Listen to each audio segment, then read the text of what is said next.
Cosmic ওয়ার্ল্ডের অর্থ হলো মহাকাশ অথবা ইউনিভার্সের সাথে জুড়ে থাকা, এবং এটি কোনো ধরনের সাধারণ কথা নয়। কসমিক ওয়ার্ল্ডটি আসলে প্ল্যানেট, সোলার সিস্টেম এবং গ্যালাক্সির থেকেও উপরে থাকে।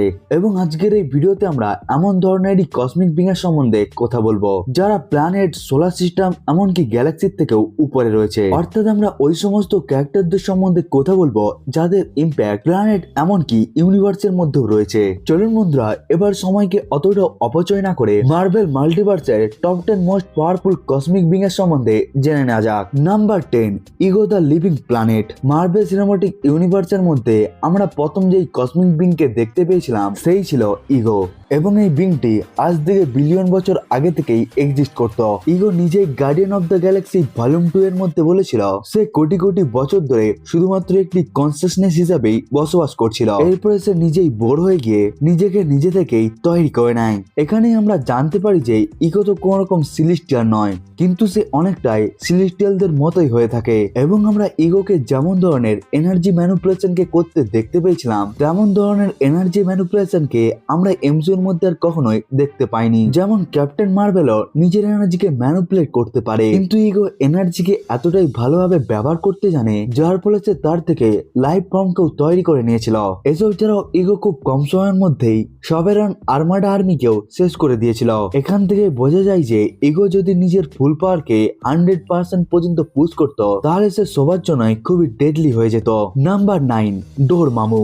মার্বেলের মধ্যে ফেজ 3 আসার আগেই আমরা ওডিন এবং থ্যানোসের মতো ইউনিভার্সকে কনকোয়ার করা বিংকে দেখতে পেয়েছিলাম, কিন্তু আমরা ডক্টর স্ট্রেঞ্জ মুভির মধ্যে সেই বিংকে দেখতে পেয়েছিলাম যে শুধুমাত্র নিজের এন্টারটেনমেন্টের জন্যই পুরো একটি ডাইমেনশনকেই ধুলোয় মিশিয়ে দিতে পারত।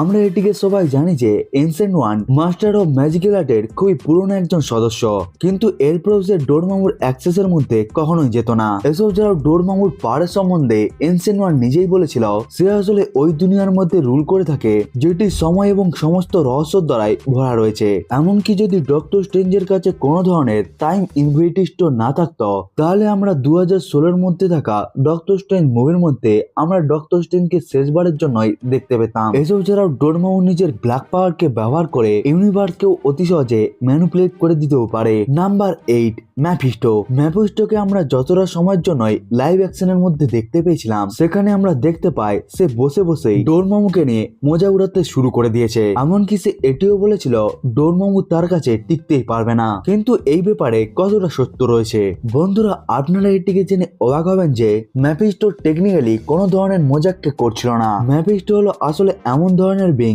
যার পুরো প্রজাতিকেই ক্রিয়েশনের আগেই বানানো হয়েছিল। এরপরে ক্রিয়েশনের পর যখন তাদেরকে আবার রিক্রিয়েট করা হয়েছিল তখন থেকেই সে এক্সিস্ট করছে। সে যে কোনো বিংকেই ট্রিক করার জন্য যে কোনো ধরনের সাইজও নিয়ে নিতে পারে, এমনকি সে ডোরমামুর মতো কসমিক বিংকেও ট্রিক করে নিতে পারে। ম্যাফিস্টো এমন এক ধরনের ডাইমেনশনাল হেল গড যে অনেক বছর ধরে জেরাতসকে নিজের গোলাম বানিয়ে রেখেছিল। এমনকি মার্ভেল সিনেমাটিক ইউনিভার্সের মধ্যে ম্যাফিস্টো যেই সমস্ত কাজগুলোকে করেছে সেই সমস্ত কাজগুলোকে আমরা ডোরমামুকেও করতে দেখতে পাইনি। সেটি হলো কোনো মৃত মানুষকে আবার জীবন্ত করে দেওয়া, সেটিকে সে যে কোনো বিংকে বোকা বানানোর জন্য হয়ে থাকে না কেন।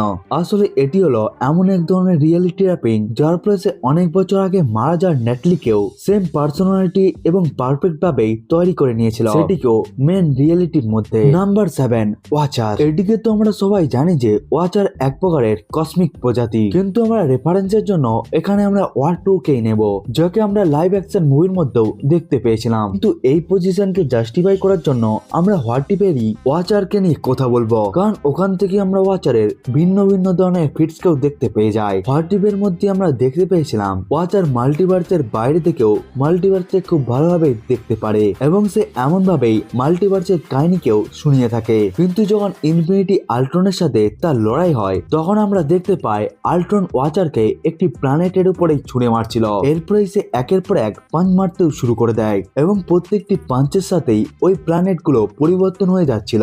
এই জন্য আমরা সব থেকে প্রথমে এমন একটি ইউনিভার্সকে দেখতে পাই যেখানে স্টিভ রজার্স প্রেসিডেন্ট হতে চলেছিল, কিন্তু এর পরের পাঞ্চের মধ্যে ওটি একটি মিনিমাল কঙ্গোতেও পরিবর্তন হয়ে যায় এবং এর নেক্সট পাঞ্চের মধ্যেই ওটি একটি স্ক্রোলারের জায়গা পরিবর্তন হয়ে যায়। আসলে এই সময়ের মধ্যে ইনফিনিটি আল্ট্রন মাল্টিভার্স লেভেলের প্ল্যানেটের পাওয়ারকে ব্যবহার করে সে তার উপরে পাঞ্চেস করছিল, যার ফলে সে প্রত্যেকটি পাঞ্চের সাথেই ইউনিভার্স লেভেলের ফেব্রিককেই পরিবর্তন করে দিচ্ছিল। অর্থাৎ সে প্রত্যেকটি পাঞ্চের সাথেই একটি ইউনিভার্সকেও শেষ করে দিচ্ছিল। এবং আমরা মার্বেল সিনেমাটিক ইউনিভার্সের মধ্যে কোনো বিংকেই এতটা ধরনের পাওয়ারফুল অ্যাটাককে সহ্য করতে দেখতে পাইনি। এমনকি কেউ যদি এমন ধরনের পাওয়ার লেভেলকে নিজের বডির মধ্যেও নিয়ে নেয় তাহলে সে ওই জায়গার মধ্যেই মারা যাবে। এই জন্যই ওয়াচার এই নাম্বারকে ডিজার্ভ করে। নাম্বার 6, লাভ। হ্যাঁ বন্ধুরা, এই জায়গার মধ্যে আপনার প্রশ্ন আসতে পারে যে লাভ এই লিস্টের মধ্যে এতটা উপরে কিভাবে আসতে পারে, কারণ এই র্যাঙ্কিং এর মধ্যে ওয়াচার এবং ম্যাপিস্টোর মতো বিং অনেকটা উপরে রয়েছে। আসলে প্রাইমোডিয়াল গড ইটার্নিটি লাভকে নিজের ইমেজের মাধ্যমে তৈরি করেছিল। আপনারা যদি থর গড অফ থান্ডার মুভির মধ্যে লাভের ক্রিয়েশনকে মনে থাকে, তখন লাভ যখন ম্যানিফেস্ট হয়েছিল তখন ইটার্নিটি ওয়েলের মধ্যে আমরা তার আসল ফর্মকে দেখতে পাই এবং তাকে অনেকটা ইটার্নিটির মতোই দেখতে ছিল। এখান থেকেই বলা যেতে পারে যে লাভ ইটার্নিটির মতো বিং না হতেও পারে, কিন্তু সে ইটার্নিটির এসেন্সিয়ালকে ক্যারি করে থাকে, অথবা সে ইটার্নিটির সাথে কানেক্টেড তো রয়েইছে।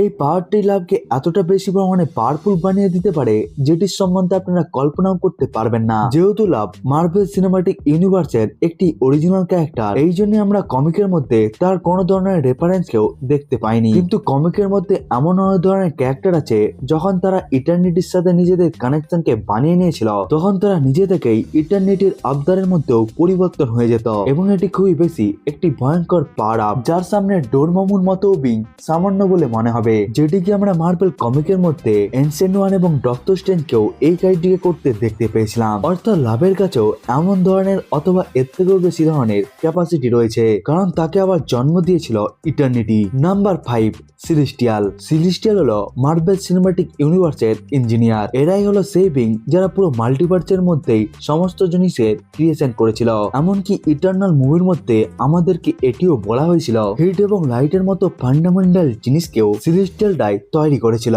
তারা শুধুমাত্র এই এনার্জিকে ব্যবহারই করে না, বরং তারাই এই সমস্ত ধরনের এনার্জিগুলোকে তৈরি করেছিল। কিন্তু এদের পাওয়ার লেভেল কেমন হয়ে থাকে মার্বেল সিনেমাটিক ইউনিভার্সের মধ্যে আমরা দেখতে পেয়েছিলাম যখন সিলেস্টিয়াল কারোর সাথে লড়াই করতো না, যখন তারা নিজেদের প্রত্যেক দিনেরই কাজকে করে থাকতো, তখনও তারা এতটাই বেশি পাওয়ারফুল হয়ে থাকতো যে যার ফলে তারা নিজের হাতের সাহায্যেই একটি গ্যালাক্সিকেও ক্রিয়েট করে নিতে পারতো। এসব ছাড়াও সিলেস্টিয়ালরা নিজেদেরকে খুব বেশি বড় বানিয়ে নিতে পারে। এমনকি সিলেস্টিয়ালের মতো বিং এর কাছে গ্যালাক্সিও কিছুই হয়ে থাকে না এবং এটি হয়ে থাকে তাদের নর্মাল পাওয়ার ইউজেস। এখান থেকে আপনারা চিন্তা করতে পারেন সিলেস্টিয়ালরা যখন রেগে গিয়ে নিজেদের ফুল পাওয়ারকে ব্যবহার করবে তখন তাদের পাওয়ার লেভেল আসলে কতটাই বেশি হয়ে যেতে পারে। এমনকি সিলেস্টিয়ালের প্রজাতির মধ্যে হাই পাওয়ার র্যাঙ্কিং সিলেস্টিয়ালরাও বসবাস করে, যেখানে কিছু সিলেস্টিয়ালরা বাকি সমস্ত সিলেস্টিয়ালদের থেকেও খুবই পাওয়ারফুল হয়ে থাকে। Number 4, Galactus. এখানে আপনারা চিন্তা করতে পারেন মার্বেল তো গ্যালাক্টাসকে পুরোভাবে শেষ করে দিয়েছে, কারণ যখন সুস্টমের মতোই বিঙি তার উপরে ভারী পড়ছিল, কিন্তু আমার হিসাবে গ্যালাক্টাসকে ওই সময়ের মধ্যে অতটাও পাওয়ারফুল দেখানো হয়নি। কিন্তু মুভির মধ্যে বলা হয়েছিল গ্যালাক্টাস 6টি প্ল্যানেটকে ধ্বংস করে এখানে এসেছে। এমনকি গ্যালাক্টাস যদি 2 থেকে 3টি প্ল্যানেটকেও ধ্বংস করে আগে আসতে থাকে তখন তাকে আটকানোর ক্ষমতা সিলেস্টিয়ালদের কাছেও থাকে না। এমনকি কমিকের মধ্যে এমন পাওয়ার থাকা গ্যালাক্টাসটা অতি সহজেই পাওয়ারফুল থেকে পাওয়ারফুল সিলেস্টিয়ালদেরকেও মেরে দিতে পারত। এই জন্য গ্যালাক্টাসকে এতটাই দুর্বল দেখানো কিছুই সেন্স হয়ে থাকে না। এসব যারা গ্যালাক্টাস নিজের সাইজকে নিজের ইচ্ছে মতো পরিবর্তন করতে পারে, কারণ মুভির মধ্যেও আমাদেরকে দেখানো হয়েছিল আরিসাম দ্য সিলেস্টিয়াল এতটাই বড় সিলেস্টিয়ালে পরিবর্তন হয়ে যেতে পারত, যার ফলে সে স্টার এমনকি গ্যালাক্সিকেও তৈরি করতে পারত। কিন্তু যখন সে পৃথিবীর সামনে এসে যায় তখন সে অতটাও বড় ছিল না, তেমন ভাবে গ্যালাক্টাসও নিজের সাইজকে পরিবর্তন করতে পারত। Number 3, Loki. এমসিইউ এর মধ্যে এটিকে বলা হয়েছিল গ্যালাক্টাস ইউনিভার্স 828 এর থেকেও খুবই পুরনো, অর্থাৎ তার বয়স বিলিয়ন বছরেরও বেশি। কিন্তু কমিকের মধ্যে গ্যালাক্টাস কারেন্ট ইউনিভার্স থেকেই পুরনো ছিল। কিন্তু আপনারা কি জানেন কি লোকিও এই কারেন্ট ইউনিভার্সকে আউটলিভ করে নিয়েছিল, সেটিকেও শুধুমাত্র কিছু সময়ের জন্যই হোক না কেন। কিন্তু সে এখন মাল্টিভার্সের থেকেও পুরনো বিং এখন পরিবর্তন হয়ে গিয়েছে। সে বর্তমান সময়ের মাল্টিভার্সকেও এখন নিজের চোখে শেষ হতেও দেখতে পেয়েছিল। এরপরে সে মাল্টিভার্সের কোলাপকেও সহ্য করে ওই মাল্টিভার্সকে রিওয়াইন্ডও করে দিয়েছিল। হয়েছিল এবং মাল্টিভার্স লেভেলের কোলাপস কোনো ধরনের ছোট কথা হয়ে থাকে না এবং ওই মাল্টিভার্সের মধ্যেই টিকে দেওয়া খুবই একটি বড় কথা হয়ে থাকে। কিন্তু যে ব্যাপারটি লোকিকে আরো বেশি পাওয়ারফুল বানিয়ে দেয় সে হলো টাইমের উপরেও তার থাকা, অর্থাৎ লোকির কাছে হঠাৎ করে হলেও খুবই বেশি পাওয়ার এসে গিয়েছে এবং সেই পাওয়ারটি হলো টাইম স্লিপিং, অর্থাৎ তার কাছে এমন ধরনের পাওয়ার রয়েছে যার ফলে এই লিস্টের মধ্যে থাকা কোনো ক্যারেক্টারই তাকে আর মারতে পারবে না, সেটিও এখনো পর্যন্ত। কিন্তু ডুমসডে মুভির মধ্যে যদি লোকিকে কম পাওয়ারফুল দেখানো হয় তাহলে এই দৃশ্যটি পরিবর্তন হয়ে যেতে পারে। এই জন্যই ক্রিয়েটার হিসাবে এখনো পর্যন্ত লোকি এই সমস্ত ক্যারেক্টারদের থেকে উপরে রয়েছে। Number 2, death and eternity. এখানে আমরা ভিন্ন লেভেলের এই পাওয়ারের সম্বন্ধে কথা বলছি যাদের সামনে টিকে থাকা খুবই একটি বড় ব্যাপার হয়ে থাকে, কারণ এই দুটো ক্যারেক্টার শুধুমাত্র ক্যারেক্টার নয় বরং তারা নিজে থেকেই এক ধরনের কনসেপ্ট হয়ে থাকে। ডেথ আসলে সেই প্রাইমোরিয়াল কনসেপ্ট, অর্থাৎ সে সেই সময় থেকে বিলং করে যখন সবকিছু শুরু হয়েছিল। অন্যদিকে ইটার্নিটি যে আসলে ডেথের ভাই, সে পুরোপুরি ভাবেই এর উল্টো হয়ে থাকে। এই জন্যই কমিকের মধ্যে ডেথ এবং ইটার্নিটি কখনোই একসাথে থাকে না। ইটার্নিটি আসলে সেই কসমিক বিং যে সমস্ত কিছুকেই কন্টিনিউ চালু রাখতে চায়, অন্যদিকে ডেথ হলো সেই ক্রিয়েশন যে কোনো ক্রিয়েশনকেই পুরোপুরি ভাবে ধ্বংস করে দিতে চায়। কারণ এই পুরো মাল্টিভার্সের মধ্যে যেই সমস্ত ক্রিয়েশন গুলো হয়েছে সেগুলো কোনো না কোনো একদিন শেষ হবেই, এমনকি সেটি পুরো একটি মাল্টিভার্সই হোক না কেন। এবার আসা যাক এমন একটি বিং এর কাছে যে এই সমস্ত বিং এরও উপরে রয়েছে।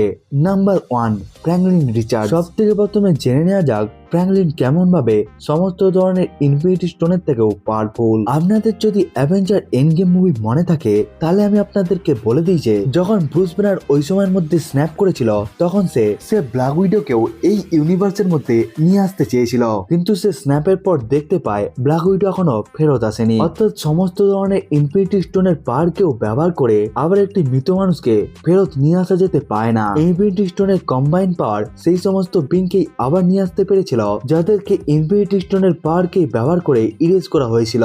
অর্থাৎ অ্যাকচুয়ালি মারা যাওয়া ব্যক্তিদেরকে আর কখনোই ফেরত নিয়ে আসা যায়নি, কিন্তু ছোট ফ্র্যাঙ্কলিন রিচার্ডসই নিজের পাওয়ারকে ব্যবহার করে নিজের মা সুস্ট্রমকেও আবার ফেরত আনতে পেরে গিয়েছিল। এখান থেকেই বোঝা যায় যে সেই ইনফিনিটি স্টোনের থেকেও খুবই বেশি পাওয়ারফুল। এমনকি সুজের আবার ফেরত আসার কাহিনী ডেথের পাহাড়ের উপরেও ভারী পড়ার একটি ব্যাপার। অর্থাৎ ফ্র্যাঙ্কলিন নিজের পাওয়ারকে ব্যবহার করে ওই সত্যকেও পুরোপুরি ভাবে পরিবর্তন করে দেয় যেই পাহাড়ের কাছ থেকে কোন রকম বিঙি বেঁচে যেতে পারেনি। কিন্তু ফ্র্যাঙ্কলিনের পাওয়ারের কাছে এই সমস্ত জিনিসগুলো কিছুই হয়ে থাকে না, কারণ ফ্যান্টাস্টিক মুভির মধ্যে এটিকে পরিষ্কার বলা হয়েছিল যে ছোট বেবি ফ্র্যাঙ্কলিন গ্যালাক্টাসের পাওয়ারকেও কনজিউম করে নিতে পারে। এখান থেকে বোঝা যায় ফ্র্যাঙ্কলিন সেলেস্টিয়াল এবং গ্যালাক্টাসদের থেকে কতটা পাওয়ারফুল হয়ে থাকে। এমনকি কমিকের মধ্যে ফ্র্যাঙ্কলিন শুধুমাত্র নিজের একটি পাঞ্চকে ব্যবহার করে সেলেস্টিয়ালকে শেষ করে দিতেও পেরেছিল। কিন্তু এখন প্রশ্ন হলো এই যে মার্ভেল সিনেমাটিক ইউনিভার্সের মধ্যে এখন ফ্র্যাঙ্কলিন কি লোকিরও উপরে রয়েছে? হ্যাঁ, এটির উত্তর হলো অবশ্যই, কারণ এর উত্তরকে আমরা মুভির শেষ পার্টের মধ্যেই দেখতে পেয়ে গিয়েছিলাম, যেটিকে আমরা অ্যাভেঞ্জার্স ডুমসডে মুভির মধ্যেও দেখতে পাবো। কারণ পুরো মাল্টিভার্সকে কনকোয়ার করার জন্য এবং লোকির উপর ভারী পড়ার জন্য ডক্টর ডুমের ফ্র্যাঙ্কলিন রিচার্ডসেরই দরকার। অর্থাৎ ফ্র্যাঙ্কলিন রিচার্ডস মার্ভেল সিনেমাটিক ইউনিভার্সের মধ্যে সেই ক্যারেক্টার যে সমস্ত পাওয়ার লেভেলেরই এখন উপর রয়েছে। বন্ধুরা, এটাই ছিল top 10 most powerful cosmic being যাদেরকে আমরা এখনো পর্যন্ত মার্ভেল সিনেমাটিক ইউনিভার্সের মধ্যে দেখতে পেয়েছি। বন্ধুরা, আজকের ভিডিওটি এতটা পর্যন্তই। দেখা হচ্ছে অন্য একটি ভিডিওকে নিয়ে, ততক্ষণের জন্য বাই বাই।